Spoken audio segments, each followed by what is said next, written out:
নতুন বছর, তাই আর আগে পিছু কিছু না ভেবে ঘুরে আসুন কলকাতার এই 5টি জনপ্রিয় জায়গার মধ্যে যে কোনো একটিতে।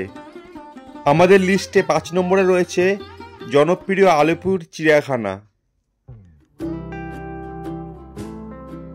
এখানে দেখতে পারবেন বাঘ, ভাল্লুক, হরিণ, এইভাবে বলার কিছুই নেই, আপনারা সবই জানেন। তবে যেটা নতুন সংযোজন হয়েছে দেখতেই পাচ্ছেন, খাঁচার ভিতর মানুষ। এভাবেই খাঁচার ভিতরে মানুষ থাকবে এবং পাখিরা থাকবে উন্মুক্ত। বাচ্চাদের জন্য বছরের শুরুতে বেশ আদর্শ জায়গা, অবশ্যই ঘুরে আসতে পারেন আলিপুর চিড়িয়াখানায়। এখানে নতুন নতুন বাঘ এসেছে অ্যানাকোন্ডা। আর একটা যেটা বেস্ট, এখানে কিন্তু পিকনিক করতে পারবেন, বাড়ি থেকে খাবার নিয়ে এসে একত্রে দল বেঁধে পিকনিকের আমেজও পেয়ে যাবেন। তাই দেরি না করে আপনাদের চয়েসের মধ্যে 5 নম্বর লিস্টে থাকতেই পারে আলিপুর চিড়িয়াখানা।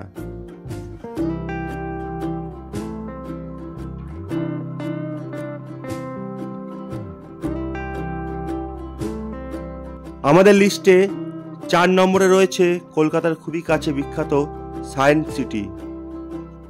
এখানে বিজ্ঞানের চমৎকার একের পর এক জিনিস দেখতে পারবেন, অনুভব করতে পারবেন। সবচেয়ে বড় কথা, এই জায়গাটি ছোটদের যতটাই ভালো লাগে, বড়দেরও ততটাই ভালো লাগে। সুন্দর সুন্দর রাইড রয়েছে। আর দেখতে পাচ্ছেন একটি বিশাল গুহা, গাড়ির মধ্যে করে আপনাদের যেতে হবে, মাত্র 100 টাকার টিকিট। আর ভিতরে ডাইনোসর দেখতে পারবেন। খুব সুন্দর জায়গাটা, অবশ্যই ঘুরে আসুন। একদিনে পিকনিক করার জন্য কিন্তু বেশ আদর্শ।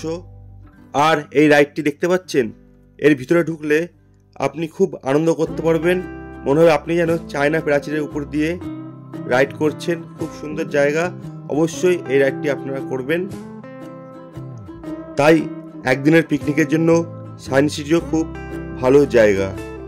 এরপর আমাদের লিস্টে রয়েছে 3 নম্বরে রেল মিউজিয়াম, যেটা হাওড়া রেল স্টেশনের সংলগ্ন বা পাশেই বলতে পারেন। পুরাতন রেলগাড়িগুলোকে এখানে মিউজিয়ামের আকার ধারণ করা হয়েছে। বিশাল বড় এরিয়া, মাঠ রয়েছে। এখানে খাবারের দোকান রয়েছে, আপনারা এখানে এসে খাবারের দোকান থেকে খাবার কিনে পিকনিক করতে পারেন। চাইলে বাড়ি থেকেও খাবার নিয়ে আসতে পারেন, ফটোশ্যুট, ভিডিও শ্যুট করতে পারবেন। জায়গাটি খুব ভালো লাগবে আপনাদের। এই যে দেখতে পাচ্ছেন পাকিস্তানের রেল আমাদের হাওড়া মিউজিয়ামে রয়েছে এই রেলগাড়িটি। এরপরে উঠে আমরা একটু ফটোশ্যুট করলাম, রেলগাড়ি চালালাম, বেশ ভালো লাগলো। এছাড়াও এখানে টয় ট্রেন রয়েছে, আপনারা টয় ট্রেন রাইড করতে পারেন। একদিনে পিকনিকের জন্য ঘোরা, খাওয়া, থাকা, এটাও খুব ভালো জায়গা হতে পারে। তাই অবশ্যই একবার ঘুরে আসতে পারেন। আর ডিটেলস জানতে আমার চ্যানেলে হাওড়া রেল মিউজিয়াম ভিডিওটি দেখে আসতে পারেন। আমাদের লিস্টে 2 নম্বরে রয়েছে বর্তির বিল। কলকাতা থেকে খুব বেশি দূরে না, মাত্র 40 মিনিটের পথ আপনারা চলে আসতে পারেন শহরের থেকে। শহরের কোলাহল থেকে দূরে একটি বিল, যেই বিলটির নাম বর্তির বিল। দেখতেই পাচ্ছেন শুধু চারিদিকে জল আর জল।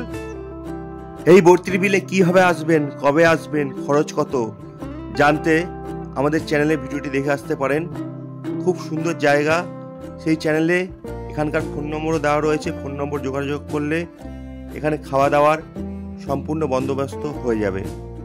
আপনারা পছন্দ মতো খাওয়া দাওয়া, ভাত, ডাল, মাছ, মাংস খেতে পারবেন।